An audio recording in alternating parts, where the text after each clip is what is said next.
Okay. So you were home last night? Yep. Okay. And what did you hear, see? Okay.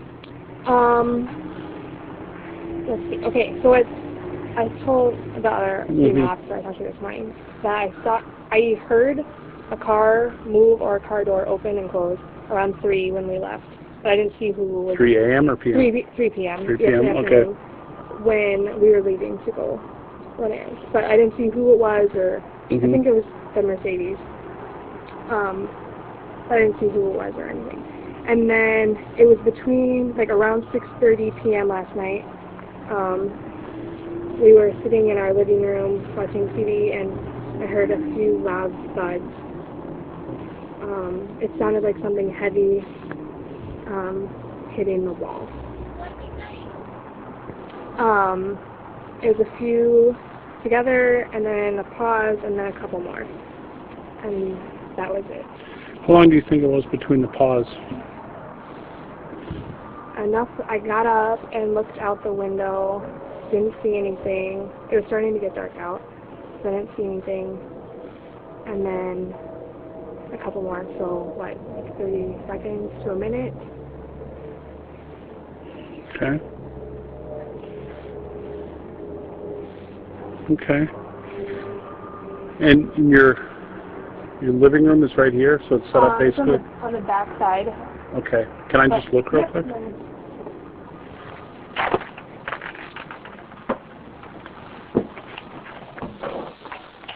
Okay, yep, so... Yeah, we were sitting in here, and it sounded like it was either outside or in the corner of their house, because I looked out in the back. Okay. And I know the other officer asked you this before, but have you heard gunshots before? Not a lot, so... Okay. A couple times at a shooting range. Okay, all right. Did you ever have any interaction with them, Hal? Not a lot. Okay. They came to one of the association meetings this summer, and they sat with us outside, and there's food and stuff, and whenever we got the pavement redone, she had come home with groceries, and the whole big ordeal because she had to park on the street, and then couldn't get in, or thought she couldn't get in because the pavement was redone, and she asked me a question. I think I probably waved hi to them once or twice. Okay. Did you ever hear any fights, arguments, anything like that? No. Okay. Yeah, we barely hear any noise from their side. I can hear, like, cabinets from the other side, but we don't hear anything from over there. Okay. The cat is sitting out in the store. The cat's still every once in a while. Okay. But all right. If you think of anything, that's my card. All right. All right. We are now here, and Sophia has joined us. We're going to be discussing a murder that happened about 22 months after David Crowley's death. This also happened in Apple Valley. Hey, Sophia. Hey, good evening. How are you? Excellent. Thanks for joining us here. Thank you. It happened on November 3rd, 2016. The police released a statement on November 5th where they classified this as a murder-suicide. Yes, 2 days. That's a little better than a couple hours or within 24 hours, but okay, 2 days. And this is ruled that a husband who was 49 shot his wife who was 56. Now they don't know exactly when this happened, but I'm sure you're gonna get there too. So all right, so let's keep moving on with this. What else do we know about this case? Well, this case is kind of interesting because when I had sent off the paperwork, I didn't receive all the information that we received in the Crowley case. So the only thing that I have is just the police report and photos. All I have to go from is just what's written down. And how many pages was this police report, or the police reports that you got? 27 pages. Okay. And 27 pages. And how many they photos? were fairly... the photos... Let me go back. Looking at the way that they're numbered, yeah, it looks like about maybe little less than 500 at least that they took, not the ones that you got, but. Yes, because, I mean, it's clearly I'm missing quite a few photos, and that's okay. What I do have does actually go along with the police reports, unlike the Crowley case where you're reading it and a lot of things don't make sense because the photos don't line up a lot with the police reports. This, when it talks about where the couple were found laying and the injuries to their bodies, it all lines up with the police reports. The photos back up the police reports to that too. And so that was a very interesting thing to read. One thing that we need to understand about this case was that it really was investigated by almost the same exact team. I think maybe 2 new members, Officer Holes, and I think that there was one other officer that was new. But the main people that investigated, like the detectives, they were the same exact detectives involved in this case too. Bone and Gummert and Booth, and all Booth, those guys. yes. It was interesting that Adam Keeler was the first responder for both of these cases too. So yes. Now you did receive 3 audio clips too, and we are going to play those here at some point. I couldn't tell from the audio clips which police officer was interviewing the people. Could you tell that or no? No, I couldn't. It didn't It was a say. very nice. It was the same guy though, right? The same guy for all 3 clips, I believe. I think it was. Very nice guy. And I found it very informative to listen to the audio clips. It really gave a lot of insight to the state of mind of these victims. And they just seemed like everyday normal couple. And it was just very sad to think that their lives had ended. And we don't even have answers in this case either. No, we don't. Of why. I mean, there's no note, which is something that's important. We found that there was no note in this case. There was no note in the Crowley case. This couple had 2 cats, Astro and Pickles. And their 2 pets they were left alive, just like Paleo was left alive. And I thought that was another interesting parallel. And as you look through the house and read the cases, you'll see many other interesting parallels. But those were the 2 main ones, is the no notes, the no, with the pets being left alive. That was, you'll also notice that the lights were interrupted for some reason. This was not planned. One person had been laying on the couch. They had a blanket, a pillow. They were watching the TV, and they were eating a snack, some type of a granola bar or a Nutri-Grain bar.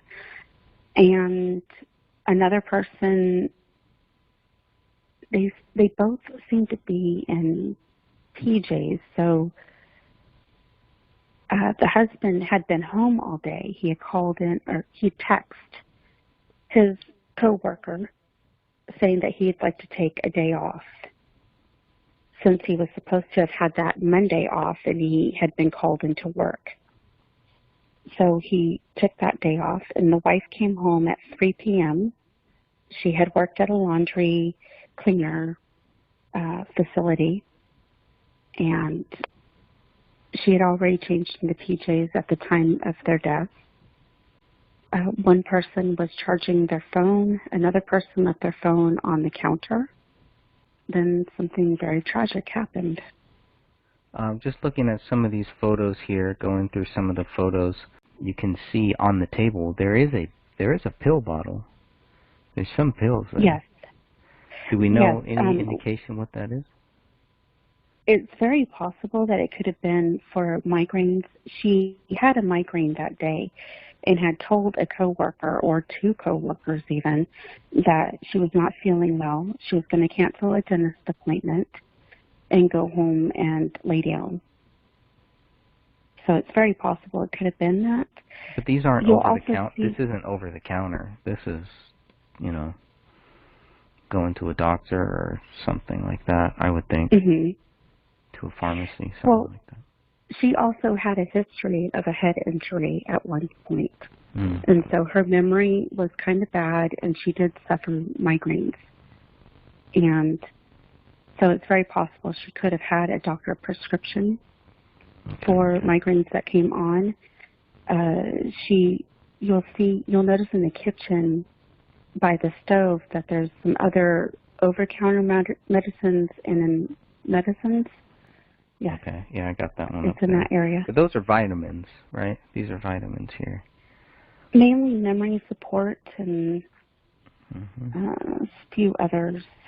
Interesting. Okay. And the house is really clean, too. The purse is kind of in a weird spot, I thought. Yeah. I know that if I come home and cook, sometimes if I'm in a hurry, I leave it against the fridge up on the counter.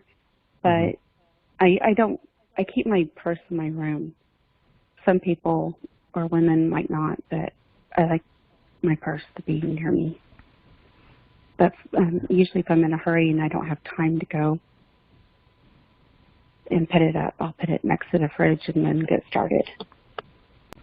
The other things that I noticed here in the photos that you sent of the wall going up to the stairs, there was a cross there, so I'm assuming they were Christians.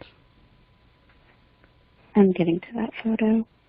It's the one that it looks like a bullet might have hit that spot too. Yes, it's a ricochet, and in fact, there was a bullet that was in. It was either embedded in that one area or it was a ricochet. So, Greg, those officers can look up. We have proof. Just wanted to let you know that one. You're right. You're right. Well, maybe they learned from the last case. Maybe that's what happened. They said, okay, well, that's never going to happen again. We're going to make sure we look up. I thought a very interesting fact in this case was there's a lot of office wall clocks throughout this entire house. I counted at least 10 clocks. We're looking at everywhere you looked, there was a clock. In fact, there was even one on the ground that I guess it was hanging near where that clock was.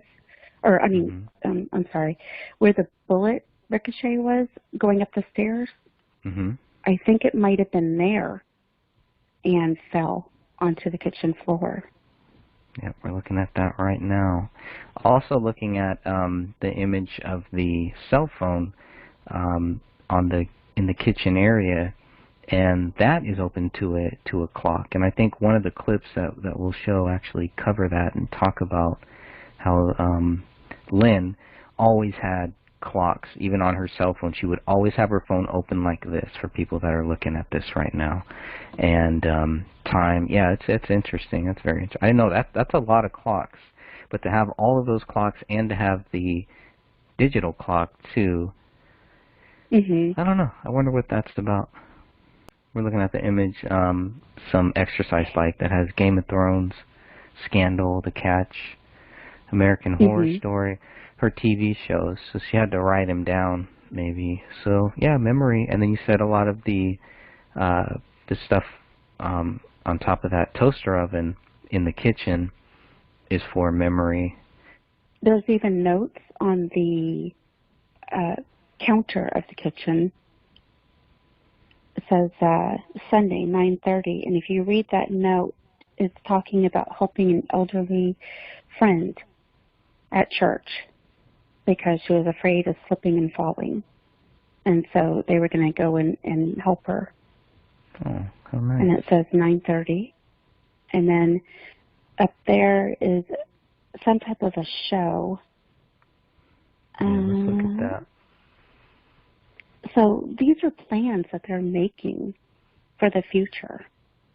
All right here. They Great point. loved antiquing and going to different eclectic craft shows and stuff like that. It was one of their friends had made sure to mention it in the police statements that they tried to do this every weekend. Yeah, they had And tickets. The tickets are for November 19th, 2016. The bodies were found on November 3rd, if I remember correctly here. And this is for, looks like a cover band for the Carpenters, basically is what it looks like. Row 5, seat 16, very low. And then on top of that, the dinner theater purchase for Saturday, November 19th. I wonder, okay, same day at 8 p.m. Interesting. Yeah, you're right. Plans for the future.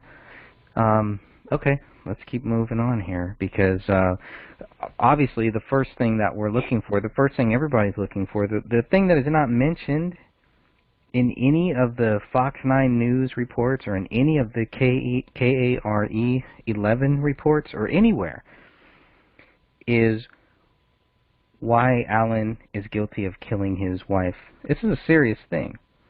So within a couple days, two days, we need to understand why the police believe that Alan killed his wife. And what we're not seeing anywhere, so far I haven't seen it, is where the media is pressing the cops to answer that question.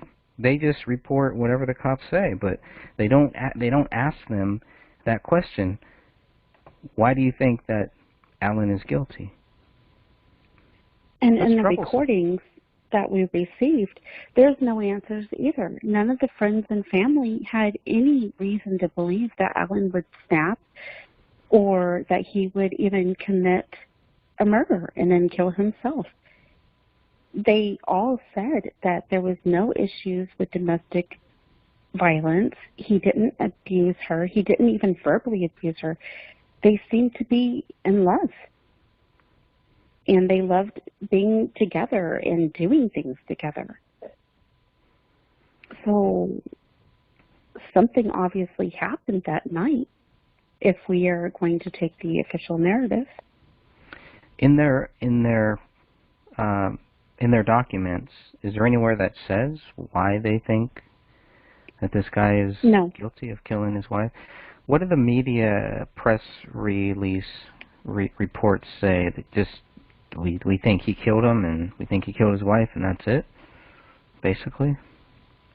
That it was a murder-suicide, and I'm going to look it up right now. Because I mean, it's one thing for them to say it, but for the media, I mean, come on, you guys gotta ask these questions. Why are you not asking these questions? They mention 38 caliber handgun adjacent to the bodies. Autopsies indicate that he fired the gun. Described as a happy couple, close relationship. That he struggled with depression. His father had just died. I mean, depression is going to be there. There were no police contacts at this residence other than a couple routine calls, making this level of violence surprising. And that's the other thing. The neighbor reported nothing in regards to domestic violence. She never heard a single thing. The updated press release was November 5th, 2 days after the bodies were found at the Pinnock residence. So even then, there's really no answers. They're left with their hands up too. But I do find it very interesting that the news didn't even press it. Yeah, nothing. Okay, and on that same day, November 5th, Fox News 9 have a updated version, and for what they say, but they found Alan Lee Josephson, 49, and his wife, Lynn, 56, at approximately 9:45 a.m., November 3rd, 2016, while conducting a welfare check of their home on the 14,000 block of Pinnock Avenue. The weapon used was a .38 caliber handgun, which was found adjacent to the bodies, and I'm going to show an image of that. Okay. And that is a .38 special. When you see a photo of the gun and it's open, so you see the cartridges still in the chamber, those are empty cartridges. I think there was one loaded left, I think, and the rest were empty. So it was not a loaded gun except for that one bullet. When you're looking at the image of, all you see is the 2 feet, a couple of blood drops, and the gun. You're saying that cage, that carrier out there, it was a pet stroller. I've never heard of that before, but that makes sense. Okay. It's a thing. It's interesting. Is it really a thing? It is a thing, and they love their cats. They were good pet owners. They had things all throughout the house for their cats. And even neighbors talked about the cats, and even the coworkers. So that was something that they obviously loved, was their children, their fur children. Their fur children, that's funny. Yeah, so it's odd then that TV was on. We can see that. The TV's on. I wish I could tell what type of magazine was in or pamphlet was in her purse. I can't really tell if it's one of those Jehovah's Witness things or something. I can't. It looks, maybe it's like an advert, like a catalog or something like that. It's kind of what it looks like. I had a hard time looking at it, and I was hoping you might be able to with your computer. Yeah, it's a soft. Yeah, it looks like kind of like a Pottery Barn catalog or something. It's just off the top of my head. But then the first thought was, oh man, it looks like a Jehovah's Witness thing or something. But I don't know. I'm not sure what it is. And right there where her purse is, and I'm not sure I sent you a decent photo, but that magnet says love on it. You're right. And if you think back to the Kindle that was in the Crowley case that has love written on it. And I thought that was just an odd coincidence. Yeah, you're right about that Kindle. The Kindle in the Crowley house did have love written on it. But if you look closely at the laptop, the Apple computer in David's office, written in dust is love as well. Love is written on one of the cell phones too, and I think on Kamel, one of her tattoos is actually love. Yeah, love was a big part of that. And then we have a note here on the door. Yeah, and when they're described by friends and family, they were talking about how much David and Kamel loved each other, and even one of the friends, I would say it was a friend, said that their love was very high schoolish. I still don't understand that one, but... Yeah, I don't get that either. Maybe just new, like a new love or something. I don't know. I guess. Okay, number 7 is signs of a struggle. There's a clock in the kitchen with that's face down, and a battery actually fell out of it. There's knocked over spices off the kitchen counter. So there's spices on the counter that are like messed up. I guess they had been on a plate. Then there was one that was on the ground. I'm thinking possibly a cat had been up there at the time that this occurred, and it startled the cat. It's just an estimate, though, or just a guess. And one of the other signs of a struggle was that there were heavy thuds heard several times, and that was heard by the next door neighbor. They lived in a townhome, so when she actually heard this going on, she got up to check outside her window thinking that somebody was outside. When she didn't see anybody, then she went back and sat back down.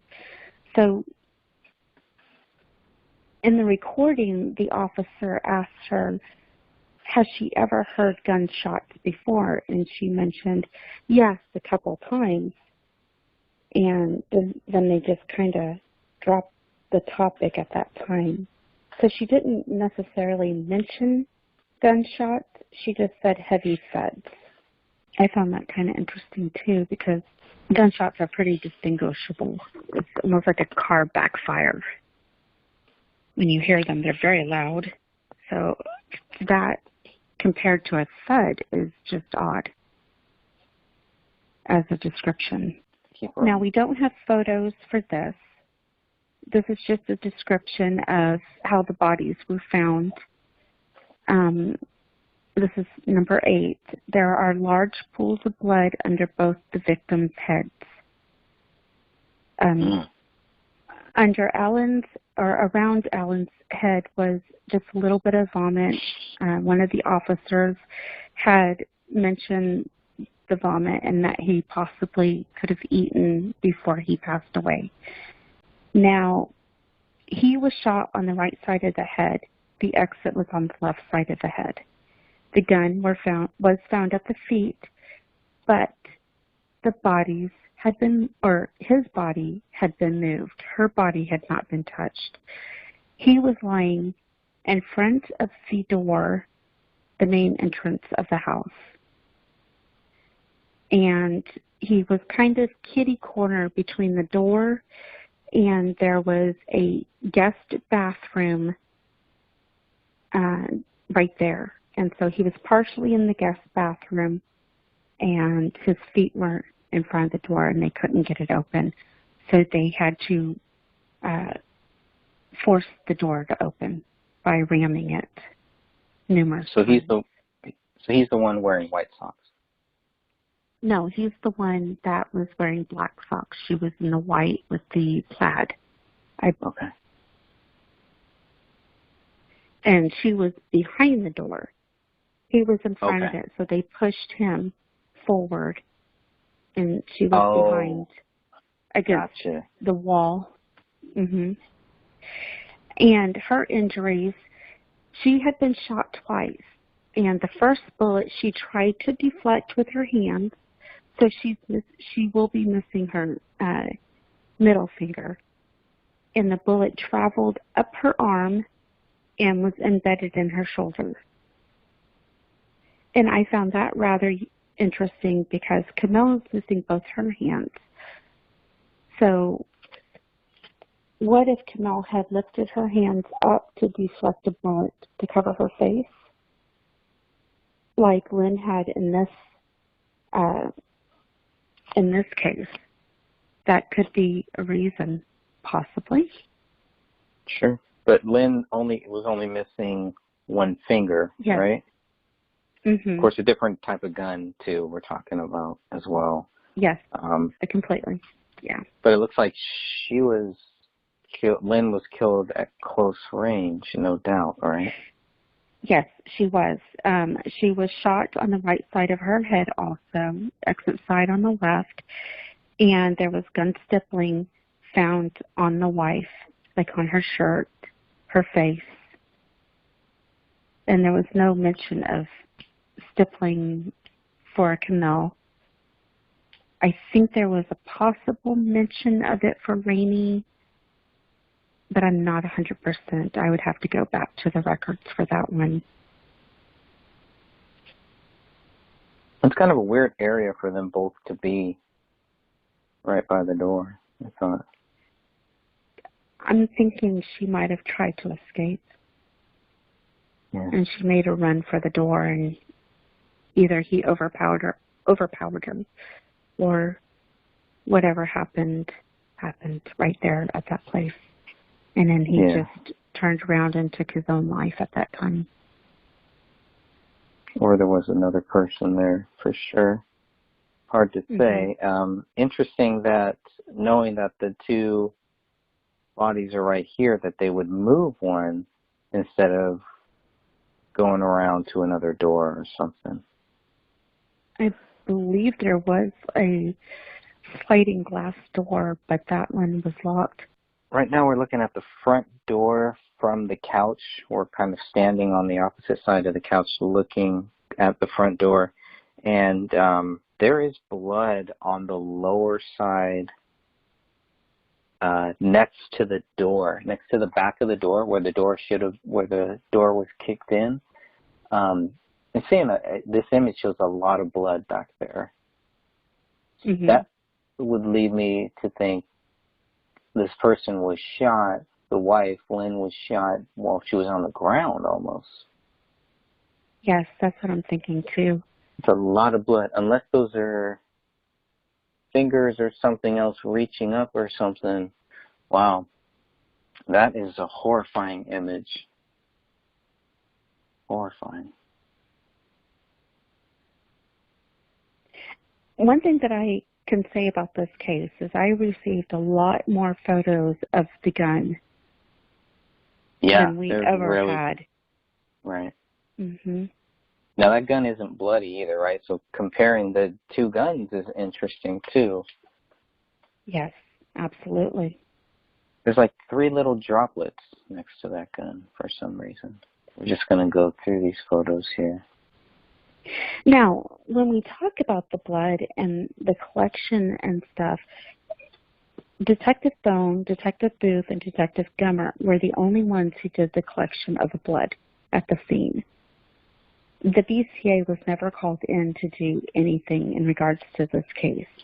In fact, there's not even any BCA reports. DNA was not ran. This blood collection was strictly for the ME. It stated that within the police reports. And I found that very interesting also.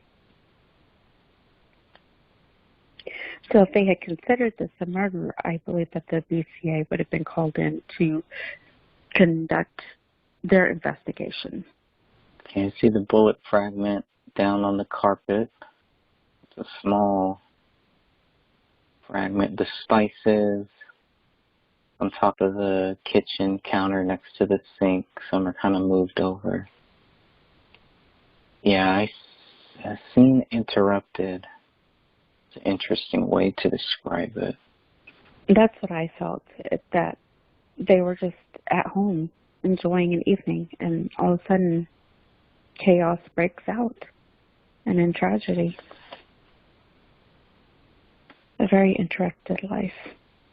In regards to those, the police report was very, very clear about who did what at the crime scene. Keeler and Holes responded.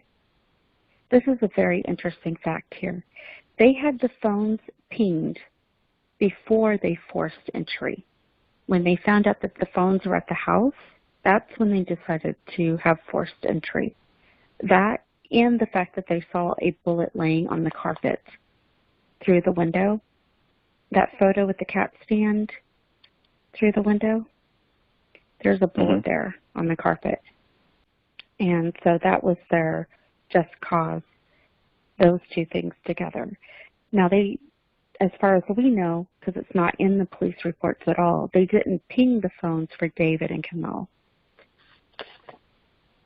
And I found that very interesting that they would do it in this case. Not in that one. And then, of course, Detective Bone and Gummer and Booth did the blood samples for the ME. They gathered the bullets and the bullet fragments. Detective Booth also was the one who secured the gun, and he took the photos of the crime scene, and he had helped with the blood samples. I read that a couple times. 5 rounds shot. 4 rounds in the house were found. I think the other round was in her shoulder. The 5th round. One round was found the wall by the glass door. Another was on the carpet by the TV. One was lodged in the sheetrock close to the ceiling next to the stairs, and this is what I said. I guess they can look up. because they looked up and saw that. And then one was in the exercise machine. They went back to the crime scene after they got a call from the cleaners stating that when they moved the exercise machine, the bullet came out of that. So they went back a couple days after the bodies were found. So they didn't leave the house with. They left the house with only three bullets. Mm-hmm. Yes. But yet they come to find out 5 were actually fired here. I mean, looking at the bullet or whatever that nick is by the stairs, that's a weird angle too. That's a weird angle if that's a bullet. It just seems kind of Well, weird. that's where it was lodged. There was a bullet lodged in there. They dug it out. Mm-hmm. So that nick was, I guess it was taken after. Or okay. Still in the, I'm not quite sure. It's hard to tell from that photo. But. Mm-hmm. And then you'll see one in the window that was a ricochet. There's a glass hutch where it went through the wicker chair and it hit the glass hutch that was behind it.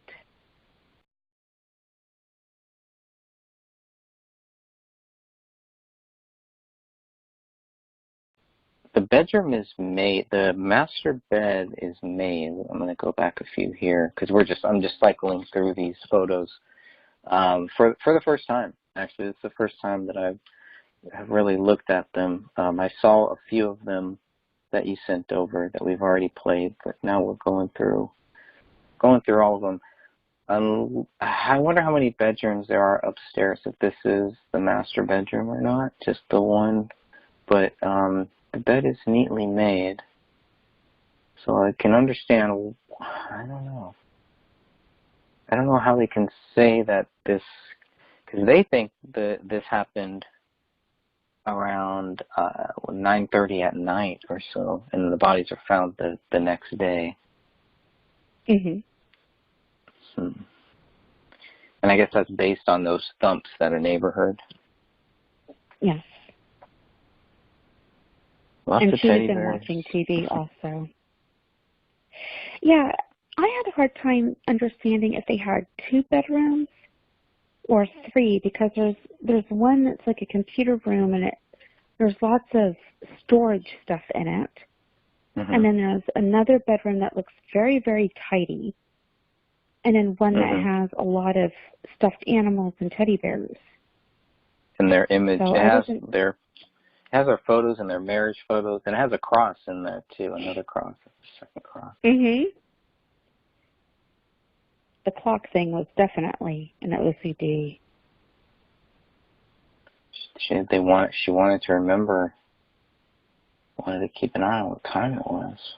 I wonder why. Lots of DVDs and movies, CDs, stuff like that. Doesn't that remind you of the Crowley case too in the basement? Mm-hmm. The storage room. Just the bins and all the. This is all his clutter in there. Yeah, this looks That's like what I was thinking. My wife would tell me, okay, put all your stuff in one room. That's your area. That's what I was thinking because there's a TV in there. I think there's a computer also. His clothes are in there too. A lot of his clothes are in there. Just a very interesting area. And then if there was garage a bed also. in there. Mm-hmm. So he had his garage and then he had that room. Just odd. But anyway. A lot of movies. The one thing that I noticed was it was like 2 very distinct personalities. One very neat and the other kind of cluttered. And it was hard to tell who was who. And then this investigation was wrapped up at Okay, it started at 9:47. That's when they got on scene. It wrapped up at 3 p.m. The ME removed the bodies at 2:48. And the ME was there within hours, which I thought was pretty normal. Not like the Crowleys where it took them almost 12 hours to arrive. I found that one extremely interesting. And that was the end of my talking points. Is there anything in the photos from that catches your eye? Yeah, I'm just scrolling through all of them now. Just trying to understand where all 5 shots went. I think the photos really give you a very good idea of that. Oh, okay, the cracked glass. That glass container has a bullet hole in it. Mhm. And then there's like a pant. There's pants or there's something denim behind it as well. These are low level. Why are these shots so low? Everything is low. Even the one shot by the stairs looks like it was shot from a low point shooting up or something. Like somebody was laying down almost as they were doing the shots, or on their, like, sitting down or laying down, because they're so low.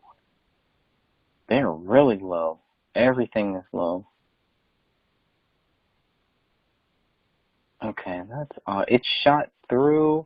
Oh, I see. Okay, it's shot through the wicker chair where the puppy is. I see what you're saying. Okay. And it hit that glass hut.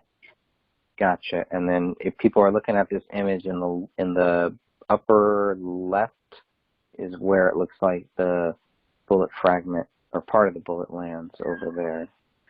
That's really interesting. Going back to the case, you'll see where the wooden blinds, there's a nick I was in just them. looking at that. What is that?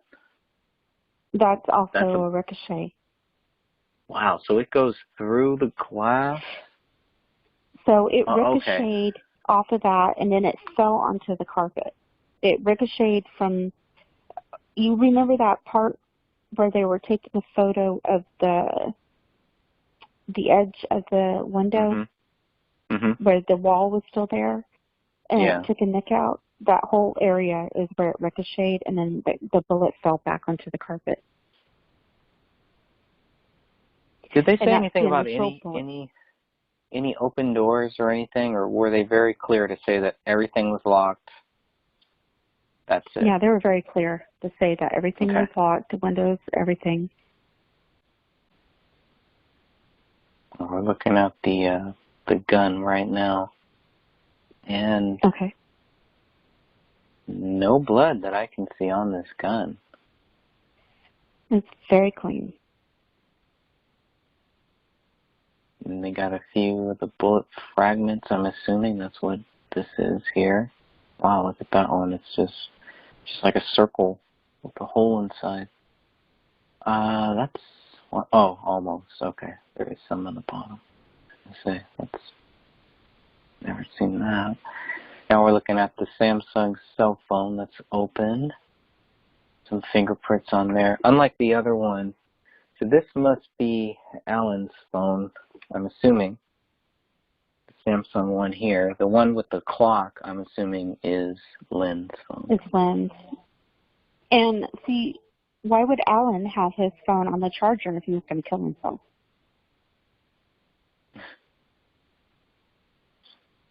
Good question.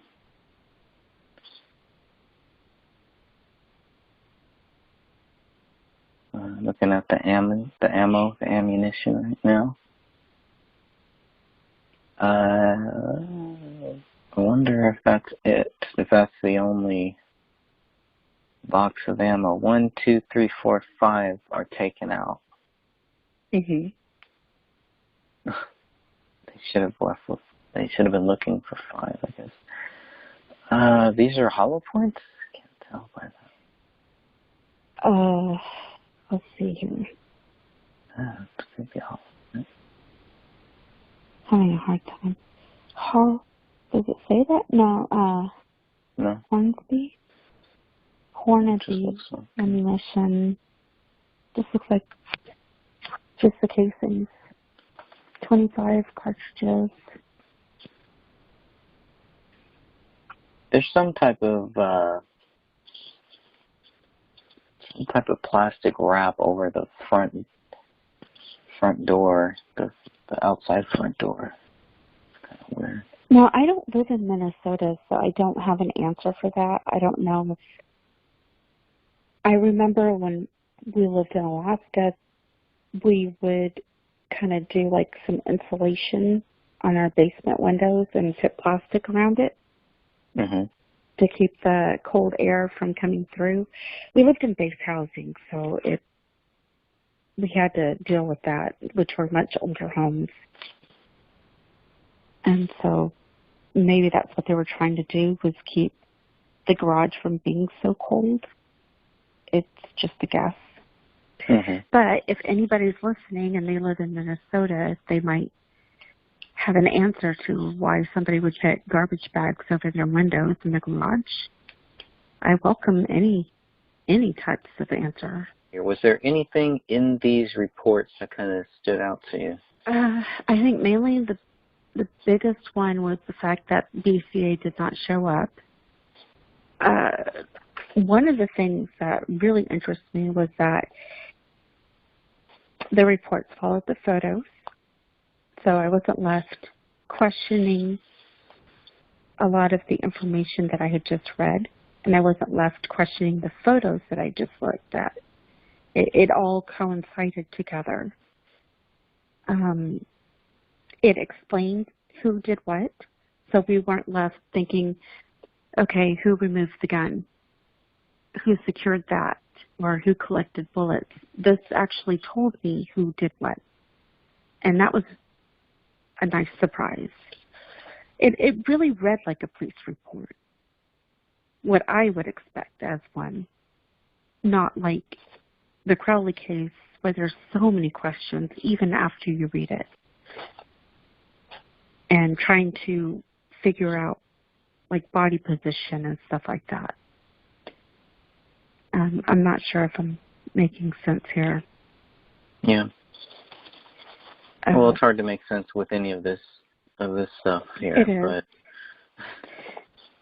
I mean, and this is a very sad case, and then you think, okay, well, financial issues might have been a problem, or depression might have been a problem, but none of the family members ever saw anything that was any clues. They didn't have any concerns. They just accepted it. Oh, there is one thing. The mother knew. She asked the officer, I believe it was Officer Gummer, is my son dead? And he said, yes. Why do you ask? Well, he asked, why do you ask that? And it was a feeling that she had. She couldn't get a hold of him. And I thought that was an interesting correlation also. here's something interesting. On page 26 of 27, that image is very clear, by the way. So that's a good one. I don't know if you purposely wanted to point this one out. This says that on 11/10/2016, we were called to the address 14025 Pinnock Avenue by John Eric Josephson. He said he found a bloody towel in the upstairs linen closet. Detective Becker and I went to the house and collected the towel. This is Detective Sean McKnight reporting this. It had some dark stain and 2 holes in the towel. John had already touched it multiple times. We placed it in a bag to bring back to the police department. Once in Apple Valley Police Department, I used some type of thing to test these stains. I don't know what that word is, but you can clearly see it right here. They did not come up positive for blood. In looking closely at the towel, it is apparent that the stains on the towel are from hair dye. It appears Lynn used this towel when she dyed her hair. The colors and stain patterns would be consistent with the hair dye process. Should also be noted that after the cleanup crew left, John found a portion of a bullet on the carpet. The cleanup crew had cut out the carpet and had further taken the exercise bike apart. It is likely that the bullet fragment fell out of the bike when it was moved and further disassembled. John kept the bullet fragment and took it home with him. What? Yeah, like, why not call the police? Okay, who is John? Obviously, that's the brother, right? I'm assuming it's... That's what I'm thinking. I'm assuming brother. that it's the brother. Why would you take a bullet fragment home? Why are there 2 holes in this towel? I guess that could be whatever. It's just a very used towel, very old. And I can see that. Yeah, I mean, if she used it to dye her hair, then she wanted to use just a really old towel to do that, so she's not ruining a good one.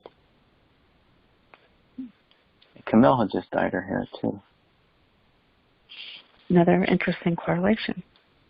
So let me And I just see look if there's forward to the audience listening to the audio, because it really does help explain this case.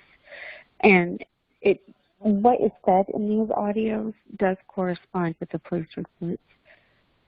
So I don't really think that anybody was hiding anything.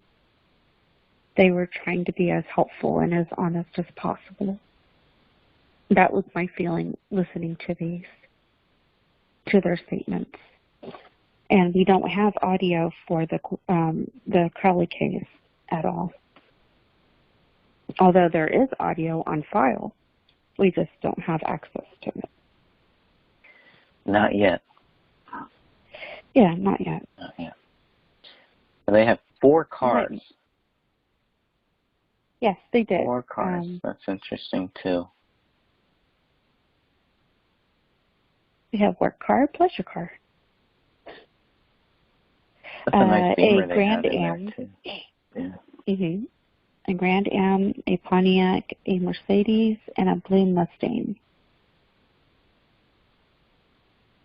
They had one parking overflow, one parked in the driveway, one parked in the garage, and then one over at his mother's house.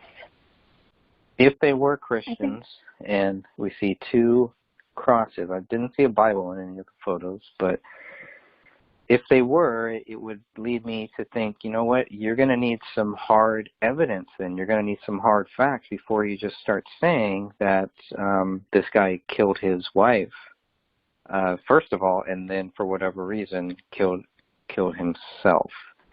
So no indication on this guy's prints on the murder weapon, anything like that, because they didn't bother to do those tests. It's kind of what it sounds like. If the Minnesota BCA is not involved, can we conclude that no DNA test, nothing like that was ever done, or is it just not public record? Maybe they did it kind of privately. Based on the autopsies, maybe it wasn't necessary. No, I assume that it wasn't done only because I asked for them and I was told that they weren't done. I sent a screenshot of that email to you. Okay. It should be in I'll your make sure to add that here. messages. But yes, I asked for DNA, BCA results, I believe some other records too, and it said in reviewing the case file, it was determined that there were no DNA test results or BCA lab results from the scene. The autopsy reports are not releasable. Wow. Well, there you go. Any final words here before we sign off?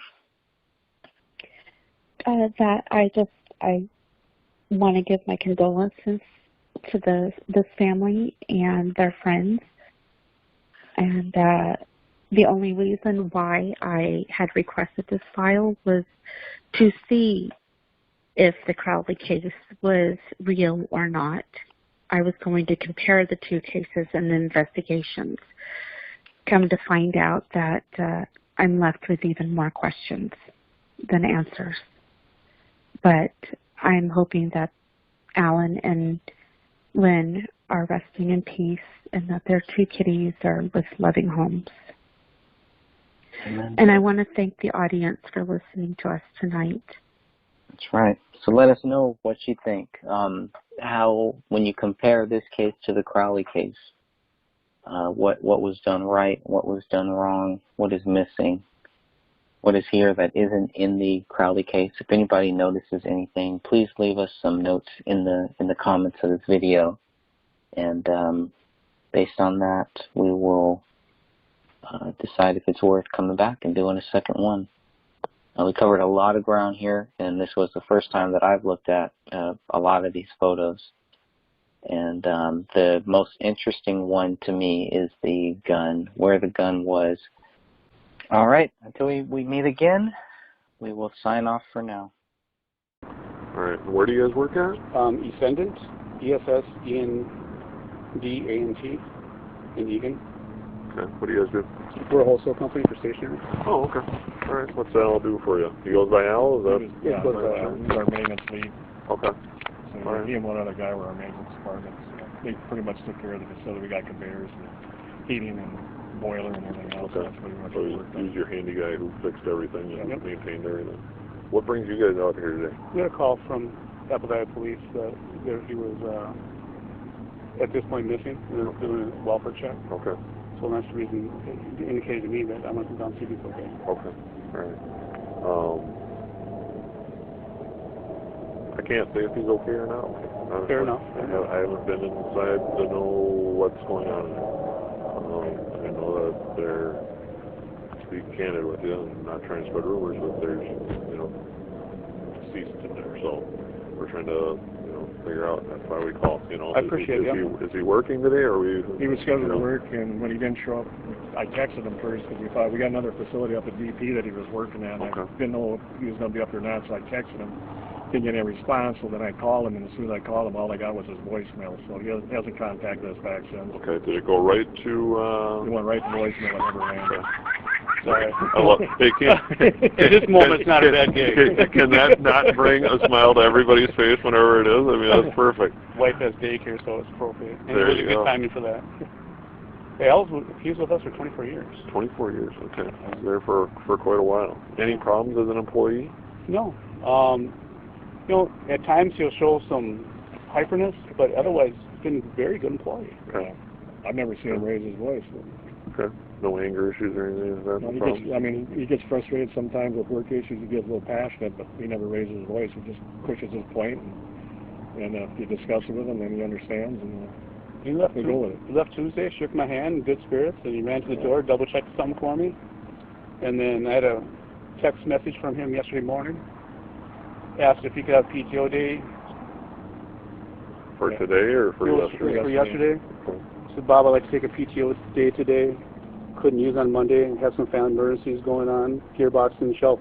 He worked Wednesday night too. He came back in Tuesday night to replace a gearbox from must have been a couple 3 Mind if hours. I just snap a picture of that? Oh, absolutely not. All right. Is that his personal phone that you know? Like, His that's cell phone. Okay, you don't have like a work phone or anything that you guys No, provide or anything no. like that. So that was the last communication that you had with That him? was it. Was that? And then this morning I reached out to him too, asked if he was okay. I knew he had stuff going on, so I asked him. Okay. And nothing. I didn't read it, but Oh, what sorry. Oh, feel free to- was he saying that he needed PTO? Did he say like did a not. reason? He just said What you see, that was it. personal time off? That's what PTO is, right? Yep, personal time. I'm sorry. Nope, Yeah. nope, just making sure we're talking the same language.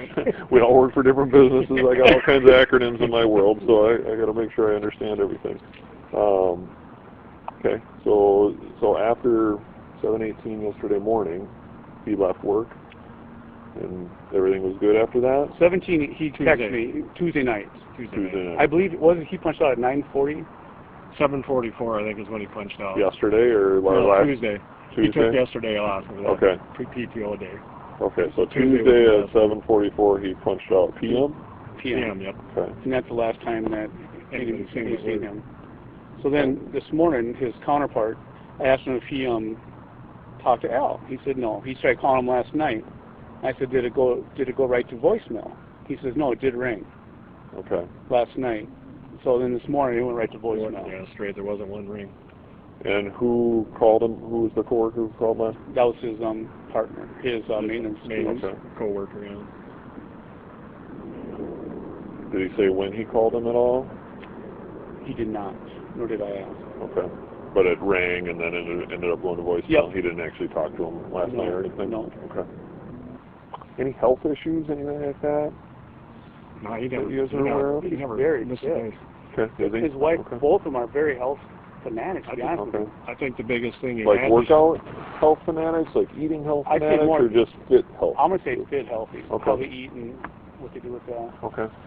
Workout-wise, I don't have your answer, but I Okay. know that they watch what they eat, everything they do. Okay. I know earlier this past summer his dad passed away, so he had to take a week or so off to deal with that. So Okay. I'd say that was probably the biggest thing he had to stress out on earlier this year was that. What kind of car did Al drive? He has 4 of them. He has 4. One there, and there must be a couple in the I garage. believe there's a Mustang in the garage, and then there's a So one here being the silver one? silver Pontiac there, the one that's in the driveway. the black car. Yep, and in the garage there should be a blue Mustang, Okay. and then there's also a black Beamer. Okay. So I know he had 4 cars. Okay. I better write all these down. So he's got the. Is that a Grand Am or Free? Yep, Grand Am. Okay, he's got the Grand Am. He's got I think that's a 6, Pontiac 6, what do you call those? Other one?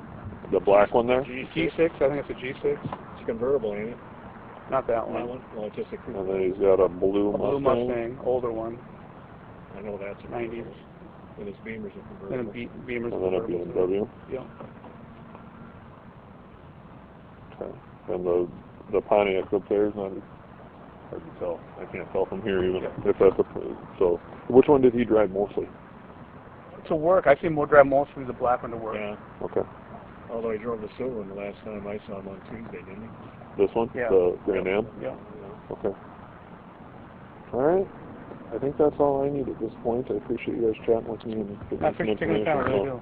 do. So, I feel horrible. appreciate it. Yeah. Are you guys doing okay? Is there anything that we can do for you? I was just worried about him. Like I Yeah. said, we couldn't get a hold of him. It's not like Al Yeah. wanted to let us know when he's not going to. I spent my whole career with him, so Yeah. it hurts. No. You know, I can't tell you because I don't know. Fair enough. Fair enough. Medical examiners are the ones who make, positive identifications. I can't do that, so, I understand. I think we can all come to conclusions and, Yep. make reasonable guesses and assumptions about things, but I certainly can't tell you for certain. So, I don't want to be like, yep, this is the way it is, and then all of a sudden it's wrong because I don't know, I don't have that information. No, So. and I appreciate this way. All right, that's all I got. All right. Thank you again. Thank you, guys. How long does she work for you? I didn't get a chance to go back in the office, but I'm going to say between 6 and 7 years. Oh, for a while. Yes. Okay.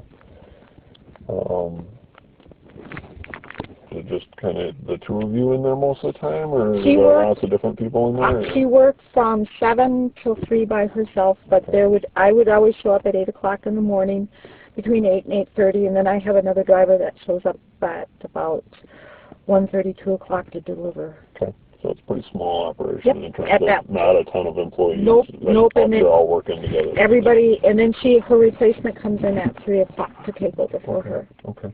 Does she work like the register, Yep. taking in laundry, taking payments, getting shirts and whatever Yep. back to the customers and that sort of thing? Yep. Okay. Good employee? Excellent. Excellent employee. Okay. Ever any problems with Never. her? 0. Okay. She's a little high-strung, a little nervous. Okay. This position probably worked out really great for her because I think she doesn't interact, or a lot of commotion is stressful for her. So a calm environment was good for her. Okay. Taking some tasks, get rid of the tasks. Yes, Be able to yes, manage yes. that She pretty does. easily. Yeah, she doesn't handle like if an angry customer came in, or that would just kind of send her in an overload. So she didn't handle stress well. I knew that much. Okay. Were you guys, obviously you're employer and employee, were you also friendly outside the work? Not outside, but friendly. I knew a little bit about her life. Not a lot, but a little bit. Okay. You guys would chat. Yes. What did you know about her life? Recently, her and her husband they would go to the Ames Theater. They did a lot of cultural events. She loved to go to plays. I would bet they would go to plays or cultural events every other weekend. They were doing something nice like that. Recently, they were having a little bit of stress because they bought a new bed, and then they had to take the new bed back, and then they had to get another bed because it wasn't satisfactory. So I knew there was a problem. With she was like, if this doesn't work, this is it, you know, type thing. I'm getting sick of the bed issue, and that's like the first time I ever heard her ever say anything a little unusual about, because it was just her and him the whole time. Was it because of something with him, or because their marriage couldn't handle it? Or? He had a hard time sleeping, so he was very particular about the bed that they had to buy, and it was kind of driving her nuts about that. So. Typical stuff. So they had been fighting about that. Fighting is a strong word. It was the first time she kind of mentioned something because they would take off on the weekends and do craft shows. I always thought it was kind of nice. She had a husband that would take off and do all these, you know, like craft shows, flea markets, and that kind of stuff. So it seemed like they had a nice relationship. How long have they been together, do you know? She just told me not that long ago. I'm going to say about 15 years, somewhere in there. So quite a while. Any children that they have? They're cats. That baby carriage was for her cats. She put her cats in. How many cats do they have? 2. Is this like first marriage, only marriage for them, or do they have other ex-spouses? Or I don't think so. I think this is the first marriage for both.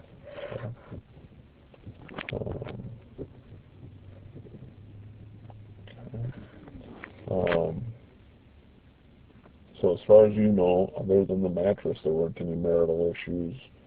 She didn't confide in you. Would she have confided in anyone else at work about anything? The gal that I called to come in, because I showed up at 8 o'clock and I pulled into the parking lot, and I always look for a car. And she drives a Mercedes, a very beautiful Mercedes, and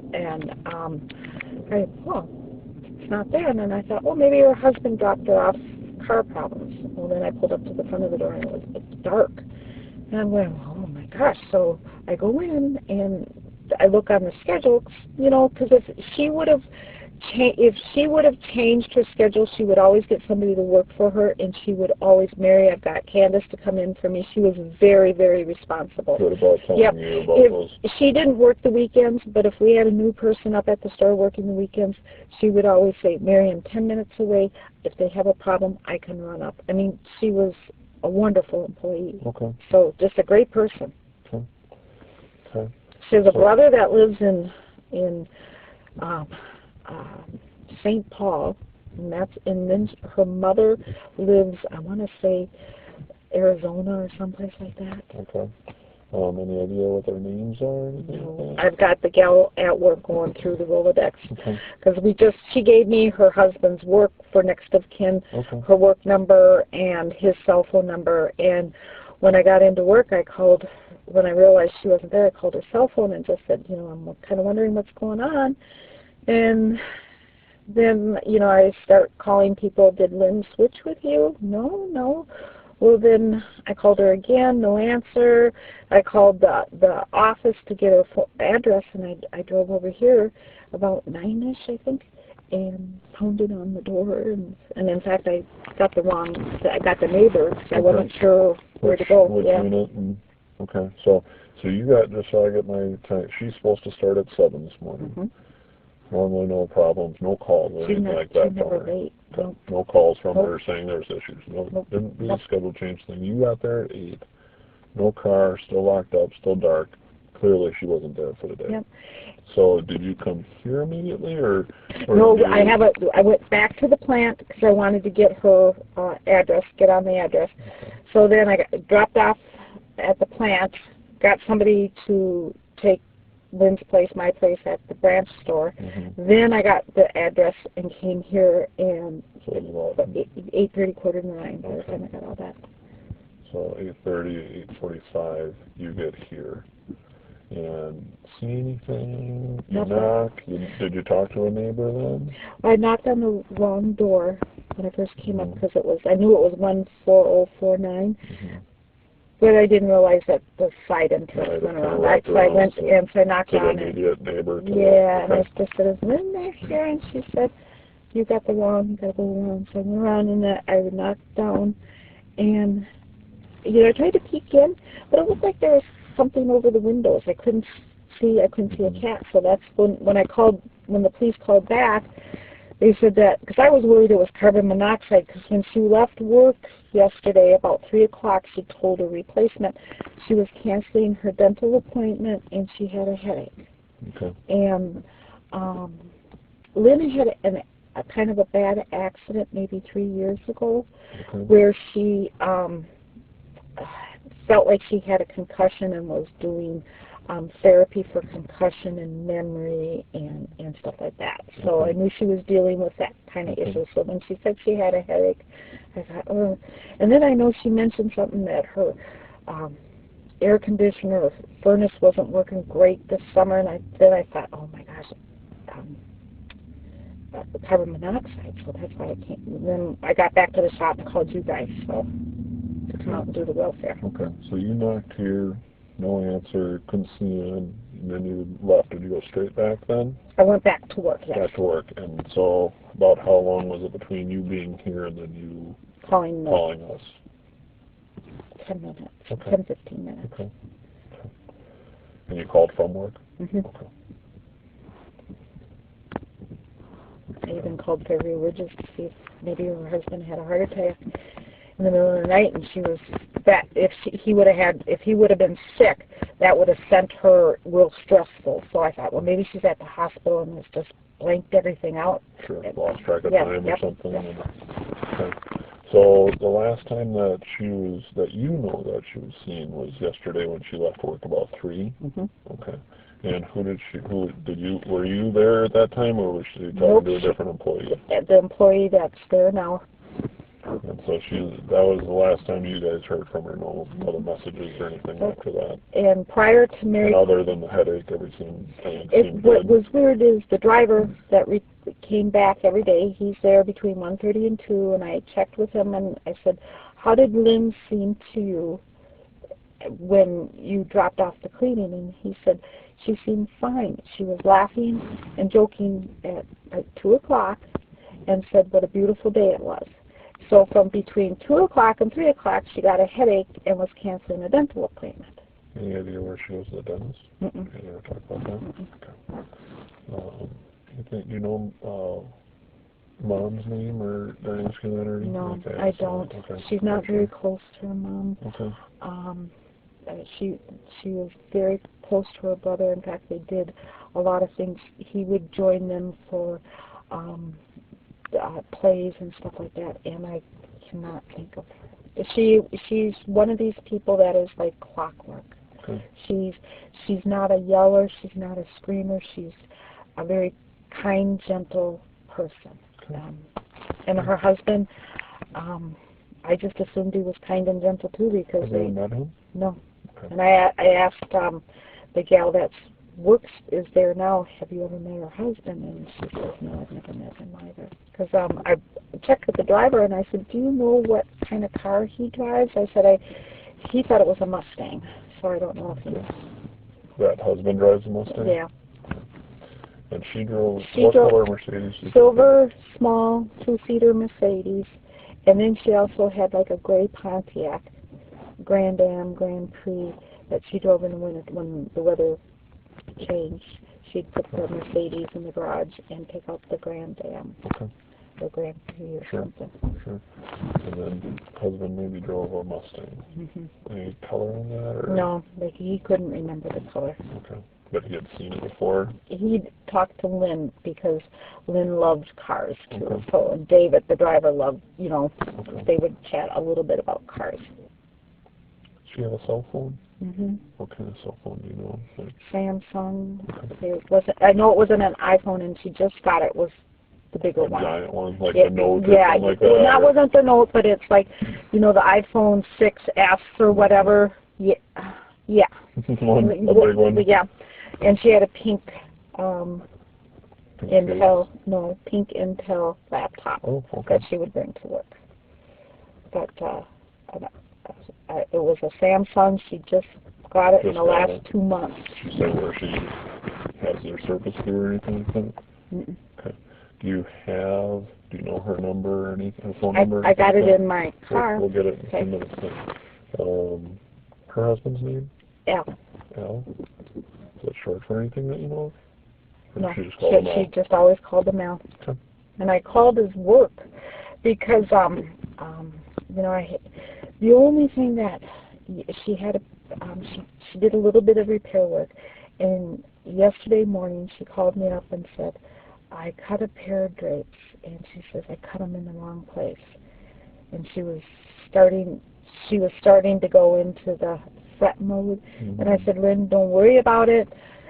If you cut them and you just let it go. When I get there in the morning, we'll look at it, but don't worry about it. What was she cutting? A pair of draperies. She was going to shorten a pair of drapes. Okay. Because you guys do like a little, tailoring yeah, and that a little bit of there? stuff like that. Okay. So she called me up and she says, I cut them in the wrong place. And I said, don't worry about it. And I hung up from her, and she called back, talked to my coworker, and said, tell Mary I cut them in the right place. So she figured it out. So when she didn't show up at work, I'm thinking, did the stress of cutting the drape in the wrong place send her, and she just didn't want to deal with me? Or so I'm thinking, oh my gosh, she's not like that. So then I thought, I got to do a welfare check. Okay. Okay. She's not good, huh? Well, from what I can tell you is there's somebody dead in there. So I don't know who it is. I haven't even been inside, honestly. Okay.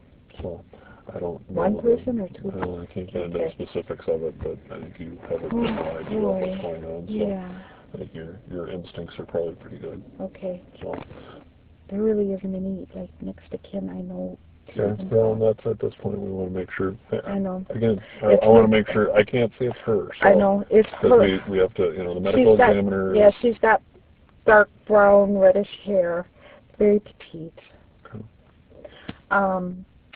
And the only person I know, and what was really weird was 9 o'clock this morning, because I called her coworker that she works with. She says her mother-in-law called, Helen. And I said, did she leave a phone number? And she says, no. And that's kind of unusual. And I said, well, if anybody else calls there, if they don't want to leave you their phone number, give them my cell phone number or give them the work number, but, I'd really like to talk to somebody in their family. So the mother-in-law called. Helen just said, is Lynn there? I want to talk to Lynn. So. And that was this morning? 9 o'clock. Okay. What kind of phone did she have before she had her Samsung? Was that also an Android, not an iPhone? Yep. That's what I figured. Most people know the differences between, an Android or an iPhone. And you know what? It's just the look. It's nothing else. Yep. But she was just so thrilled because her cell phone, she always had it. When I'd come in, it was always on the desk, and it was always with the clock face on for her face page, I assume, because she always had the clock face on it. Did she have a color case or anything on that? It just, if I remember correctly, it was just black. There was nothing on it.